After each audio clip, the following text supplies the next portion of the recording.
There once lived a very lazy man in a small village. He refused to work and depended on only one thing for his entire living: a single mango tree growing in the backyard of his house. Every day he ate mangoes, sold mangoes, and survived only because of that tree. He never tried to earn anything through real effort. One day, one of his relatives came to visit him.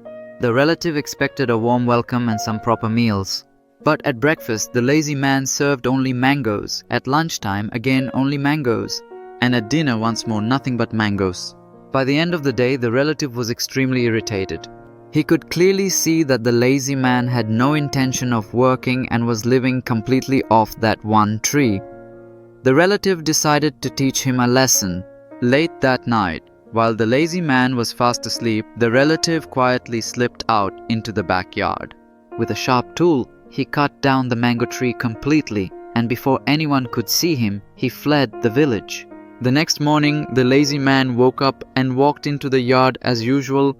When he saw the tree lying on the ground, cut down to the roots, he burst into tears. His only source of income, his only comfort, and his only support had been destroyed. Now he had no choice but to work. With time, the man slowly transformed. He learned new skills, worked hard every day, and eventually built a good life for himself. Years passed, and he became a prosperous and respected man in the village. Hard work had changed him completely. Then one day the same relative returned to visit. This time he found the man living comfortably, with a strong house, a good job, and a confident smile. Instead of being angry, the man thanked his relative. Cutting the tree had forced him to see his mistake. Depending on something that required no effort had kept him poor and stagnant.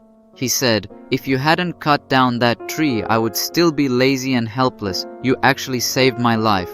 Moral of the story: sometimes a loss forces us to discover our real strength. Never depend on comfort alone. Growth begins when effort begins.